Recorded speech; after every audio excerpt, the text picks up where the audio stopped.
Hello everyone. I'm truly lucky to have you here. My story doesn't have much drama or a fast pace, so I hope you can take your time, relax, and enjoy it. If you don't find it interesting or have any suggestions for improvement, please leave a comment below so I can make each video better. Once again, thank you so much for being here. Wishing you a relaxing time with Moonlitwest. What would happen if, one day, the familiar stream suddenly disappeared?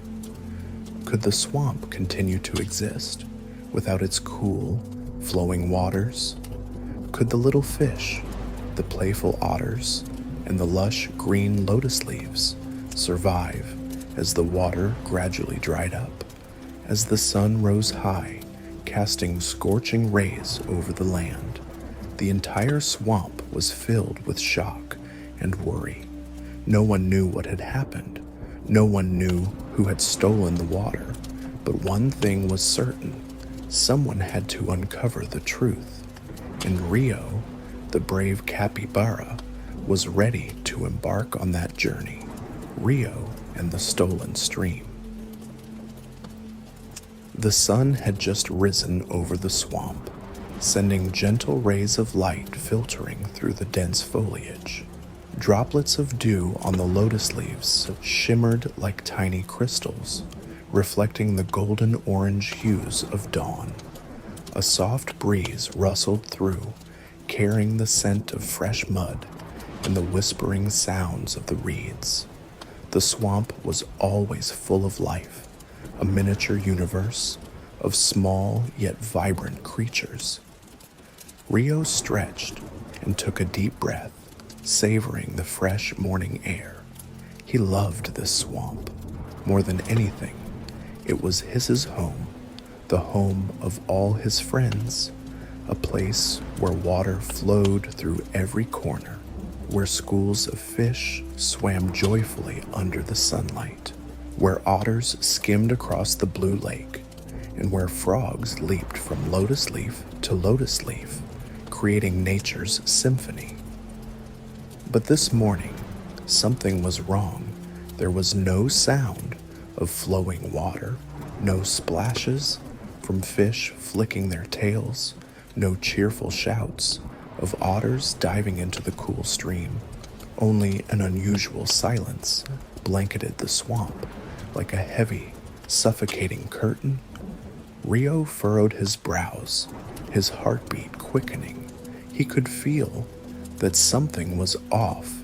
He sprinted toward the water's edge, where every morning gentle ripples danced on the lake's surface, mirroring the trees around it.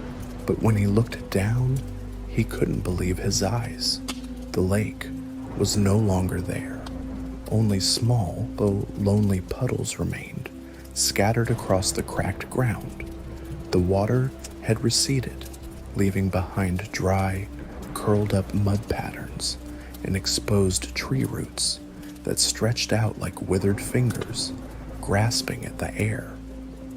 Rio dashed into the dried-up stream bed, feeling the hardened, sun-scorched earth beneath his feet. In the middle of a tiny puddle, a small fish struggled weakly. Its mouth opened and closed rapidly, desperately gasping for any remaining oxygen. Its round eyes, wide with despair, stared up at the sky. Rio quickly scooped it up and placed it in a slightly deeper puddle, but even there, the water wasn't enough for it to swim as it once had. A weak, moaning sound came from the riverbank. Rio turned and saw a group of otters sprawled along the shore, their fur damp, not from water, but from rolling in the last traces of wet mud. Their long tails lay limp, their eyes dull with exhaustion.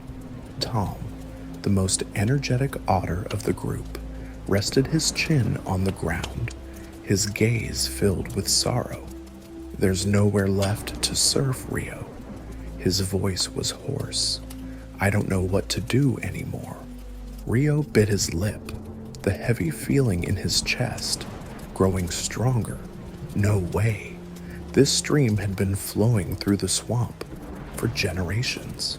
How could it vanish overnight? A faint whisper came from the nearby grass. He turned to see Nico, the tiny shrew, cautiously stepping out of the shade. Normally, Nico was quick and lively, constantly darting around without tiring. But today, he looked weak and pale, his legs trembling from exhaustion. "Rio," Nico called softly, his voice barely heard over the oppressive heat. I couldn't find any water. There's not a single drop left, anywhere." Rio slumped down, his mind racing with endless questions. It wasn't just the stream that had disappeared. The air itself felt drier. Even the moisture in the atmosphere was gone. He lifted his head, looking far into the distance. Upstream, that was where the stream began, the place where water flowed down from above, sustaining the entire swamp. If something had happened to the source, then the answer had to be there. Rio dug his feet into the dry mud, his eyes burning with determination. "We can't let this continue," he said firmly. "I'm going to find out what happened." His friends stood in stunned silence, but in their eyes, a flicker of hope began to shine. If anyone was brave enough to do this, it was Rio. "Rio, be careful," Nico reminded him anxiously. "Don't forget to come back soon." Tom gave a small smile, though worry still clouded his face. Rio nodded. He knew he couldn't fail. A Moonlitwest channel. Let's explore magical stories together.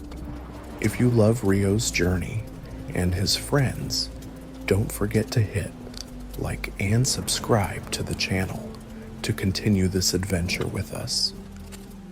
We're just a little bit away from reaching our first 149 subscribers, and you could be a part of this journey. Now, let's follow Rio as he continues his quest to bring water back to the swamp. Taking a deep breath, he leapt into the shadows of the forest, leaving behind the drying puddles and the silent gazes of his friends, watching him with quiet faith. His figure gradually disappeared among the trees, heading straight toward the source of the stream, where the greatest mystery awaited him. He moved toward the lotus pond, a place that was usually cool and full of life. But today, there was no gentle trickling of water, no playful splashes from tiny fish. Only withered lotus leaves remained, curled up like forgotten paper boats.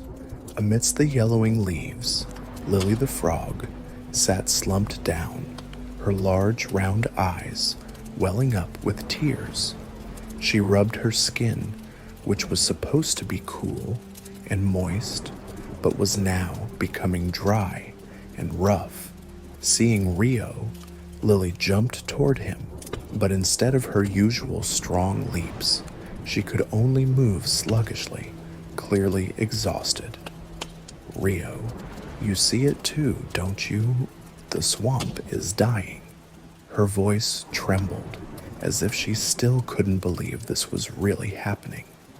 Rio nodded, scanning the lotus pond. "Have you noticed anything strange? Why did the water disappear?" Lily sighed, looking down at the lotus leaf beneath her. "I don't know why, but every morning my lotus leaf is covered in sparkling dewdrops, cool like tiny crystals.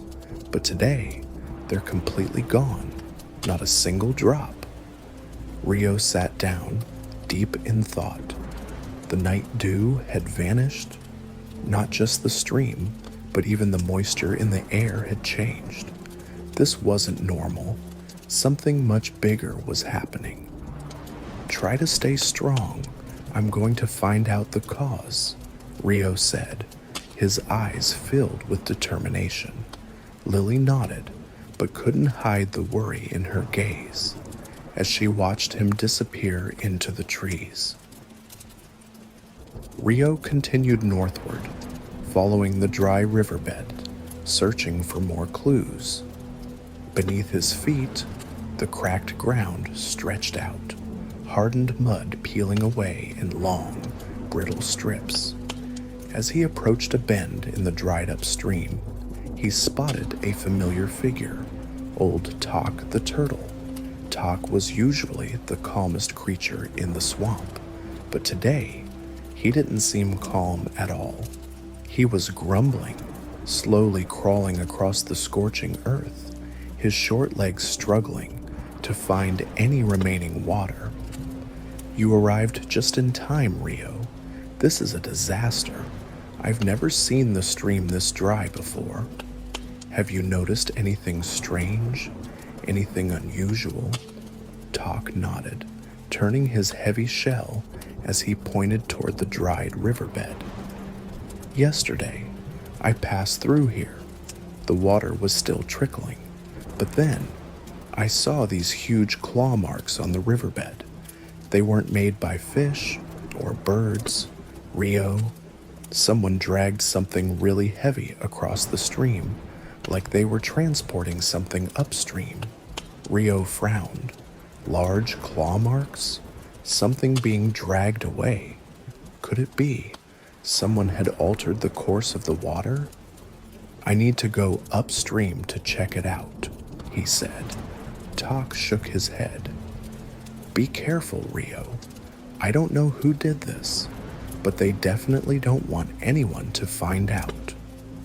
Rio pressed his feet firmly against the dry earth, his resolve growing stronger. Whoever was behind this, he would uncover the truth. The sun began to set in the west, painting the sky with streaks of orange and fiery red.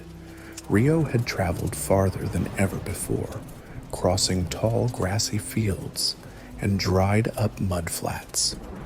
As night slowly descended, the only shimmering light came from tiny fireflies, flickering in the air like miniature lanterns guiding his way. Ahead of him, an ancient tree stood tall in the clearing. This was the home of the owl family, the wisest residents of the forest. If anyone knew what had happened during the night, it would be them. Rio looked up and called out, "Mr. Owl, I need to talk to you." A deep came from the high branches. After a few moments, the old owl swooped down, landing on a lower branch, his dark golden eyes piercing into Rio. "I knew you would come," he said slowly. "The swamp is thirsty, isn't it?" "Yes." "Have you seen anything unusual?" Mr. Owl flicked his wing toward the dark forest beyond. "You arrived just in time. Last night, I heard loud noises coming from upstream.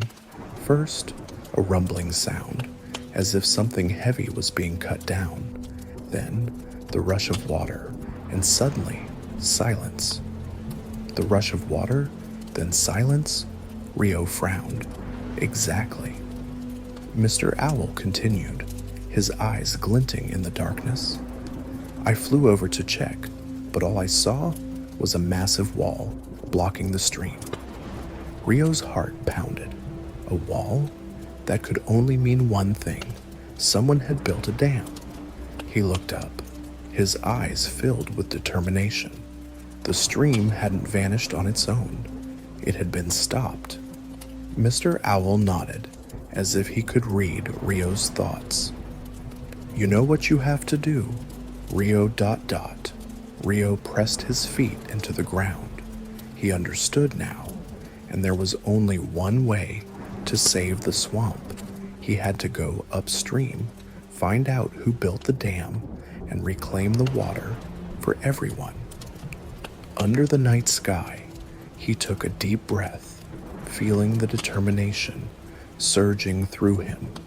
Without hesitation, he plunged into the darkness, heading straight for the source of the stream, where the greatest mystery awaited him. Or a cold gust of wind swept through, sending ripples across the water behind the dam. The tension in the air was as tight as a drawn bowstring, a silence stretching long before it would inevitably erupt into a full-blown clash. Brock stood atop the dam, his sharp eyes scanning down at Rio, as if he had seen this scenario play out 100 times before, a weaker creature challenging the power of the strong, and in his mind, the result had never changed. But Rio did not back down. He lunged forward, his small body packed with strength, his feet pushing hard against the ground as he charged across the gap between him and the first beavers. They were caught off guard by his speed, but in the blink of an eye, 2 beavers sprang at him from opposite directions, baring their sharp teeth. Rio twisted midair, narrowly dodging their snapping jaws, his fur barely escaping being torn. Using the momentum of his spin, he sprang onto a nearby rock and immediately launched himself back down, ramming into one of the beavers, sending it tumbling across the ground. But there was no time to celebrate. Another beaver leapt at him from behind, its front paws clamping onto him, trying to pin him down. Rio struggled, rolling to the side to escape being fully restrained, but he could see them closing in from all directions. Brock watched from above, smirking. Nowhere left to run, little capybara. But before the beavers could tighten their hold on Rio, a loud voice rang out from behind. Not so fast. A streak of green shot through the air. Lily the frog, though small, was unbelievably fast. She leaped from a nearby rock, landing straight onto the back of a large beaver, gripping tightly onto its fur. The beaver panicked, flailing wildly, running in circles like an out-of-control machine. Lily clung on, shouting, "Where do you think you're going?" The other beavers hesitated for a split second, confused by the sudden chaos, and in that moment, boom, a thunderous impact shook the ground. A large, round figure came rolling in at terrifying speed. Old Took the turtle. He had turned his hard shell into a massive rolling boulder, barreling straight into 2 beavers, knocking them aside like pebbles flung from a slingshot. Rio barely managed to dodge, being caught in Tok's devastating roll. He watched as the 2 beavers were sent flying, landing in a dazed heap, completely disoriented. But it didn't stop there. Sleek figures darted in from both sides, the otter squad. They moved as swiftly as blades slicing through water, grabbing onto the beavers' tails and yanking them backward. The beavers lost their balance, their front paws flailing helplessly in the air. Rio seized the moment, leaping high and kicking one of the staggering beavers, sending it tumbling down. Brock observed it all from above, his eyes darkening. This was not what he had expected. Rio had allies, and that was changing everything. But Brock was no fool. Lifting one foot, he stomped hard against the dam's surface. A new war drum sounded. The beaver army retaliated. They charged in full force, tripling in numbers. A massive beaver slammed into Tok, sending him rolling backward. Lily was thrown off her opponent's back, barely managing to grab onto a nearby branch.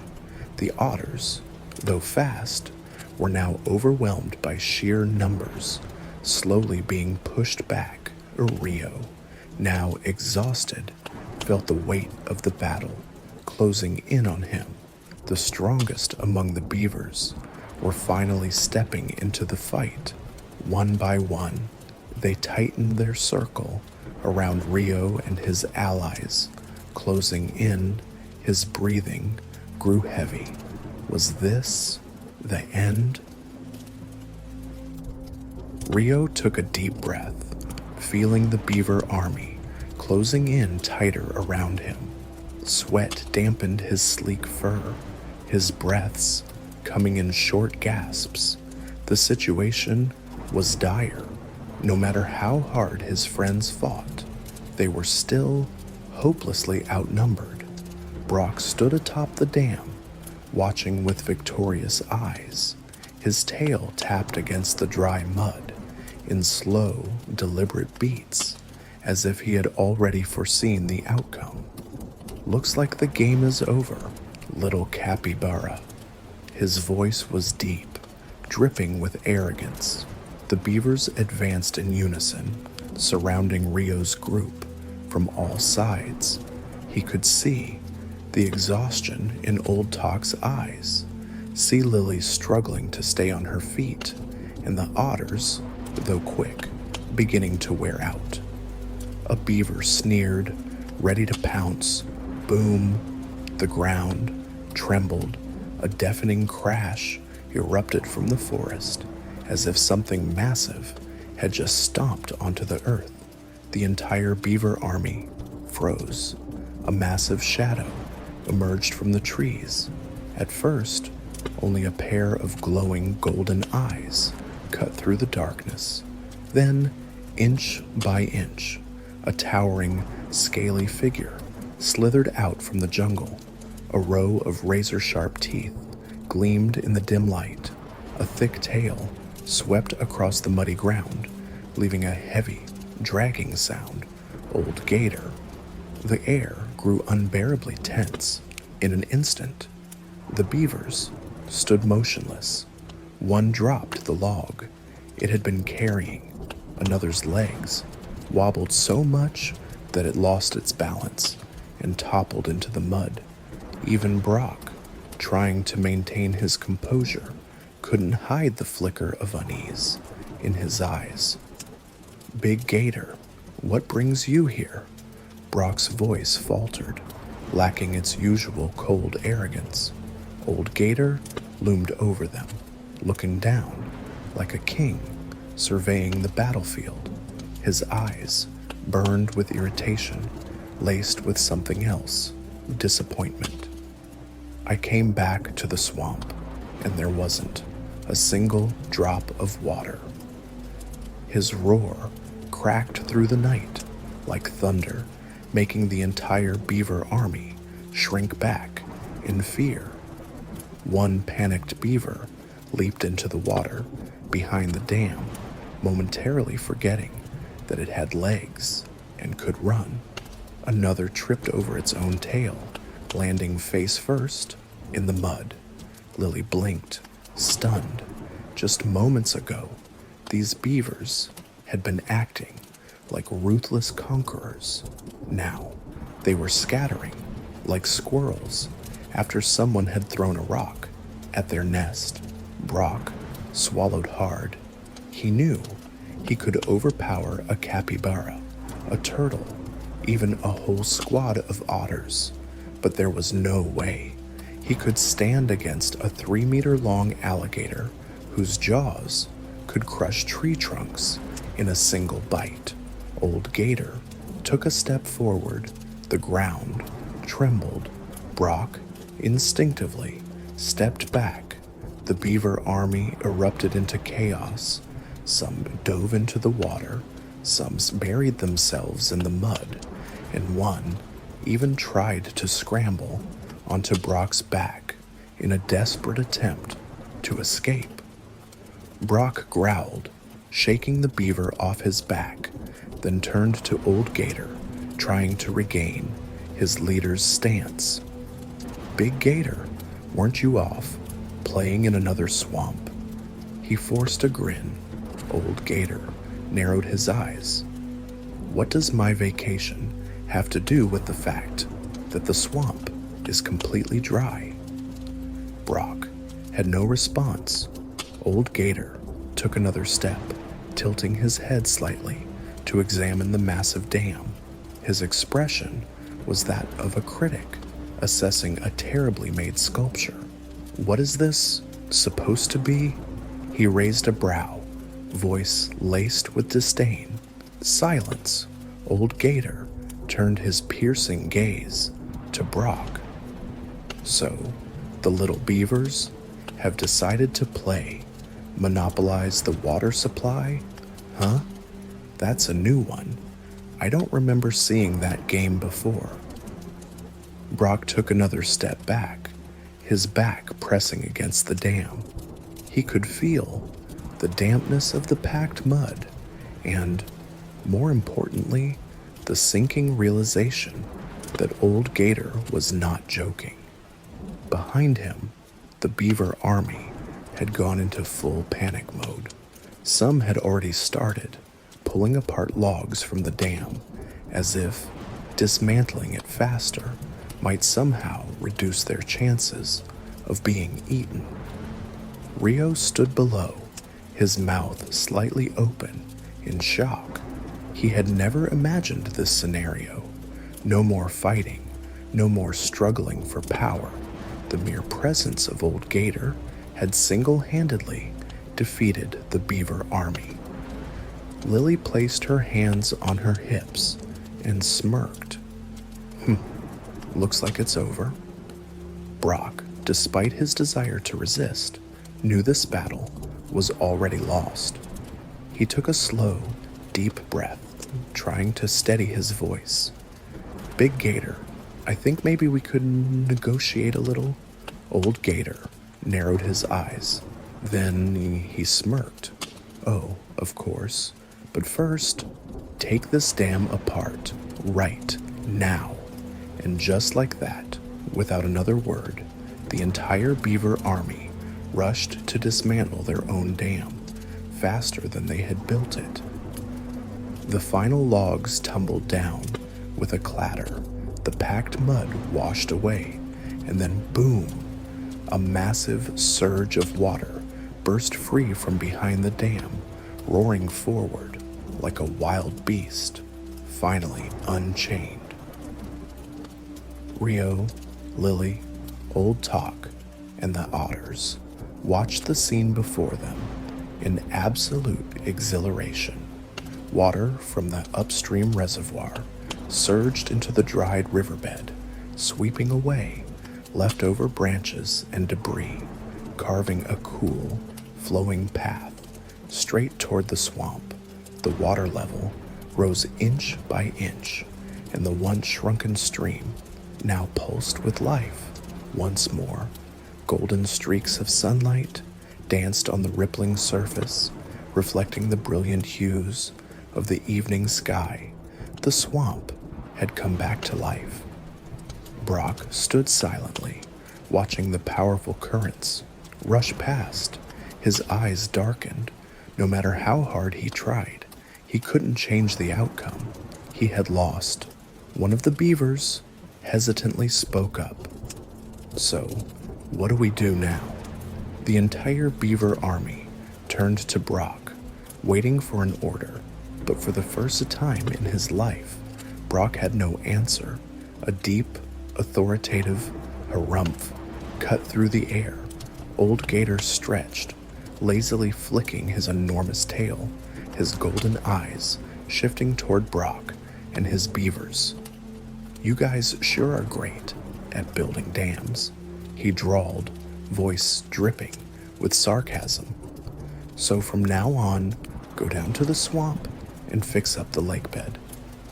The beaver army froze for 3 whole seconds, then exploded into frantic chaos. "What?" one of them squeaked. "We went from rulers of the upstream to lakebed maintenance workers?" No, no, no, no. But before they could plot an escape, boom, Old Gator's massive tail slapped against the mud, sending shockwaves through the ground. "What did I just say?" His voice was calm, but carried a clear warning. Brock sighed, in defeat, lowering his head. "Understood, beavers. Let's go fix the lake beds." The beaver army groaned, but no one dared argue with Old Gator, and so they officially became the Lakebed Restoration Crew, responsible for clearing debris, reinforcing riverbanks, and ensuring the water flowed smoothly. Ironically, after a while, they discovered that managing the water's flow was kind of fun. Hey, if we arrange the rocks this way, the current flows more smoothly. Whoa, do you see how beautiful the water looks passing through this spot? Before long, the very beavers who had once hoarded the water became the swamp's most dedicated environmental engineers, and Old Gator, he no longer wandered off on vacations. No one dared to challenge him, but strangely enough, he was busier than ever. From that day forward, he appointed himself as the supreme water flow inspector of the swamp. Every day, he would patrol the rivers, checking every bend, every lake, and if anyone dared tamper with the water supply, boom, one slap of his tail against the mud sent them scurrying for their lives. In the days that followed, the swamp thrived once more. Fish swam freely again. Otters leapt joyfully into the cool streams. Lily lounged on a fresh, vibrant lotus leaf, basking in the sun, and Old Talk finally got to soak in crystal clear waters. And Rio, he stood by the riverbank, watching the water flow, a deep sense of fulfillment warming his heart. He had done it. The swamp was saved. Laughter, splashing water, and the gentle whisper of the wind across the lake. All had returned just as they were meant to be. But thank you for joining Moonlitwest on this adventure. Rio and his friend's journey may have come to an end, but magical stories still await ahead. Thank you for watching until the very end. We hope today's tale brought you warmth and joy. If you enjoyed this video, don't forget to like, subscribe, and turn on notifications so you won't miss our next adventure. Now, curl up in your blanket, stay cozy, and drift into a night filled with beautiful dreams. See you again tomorrow night.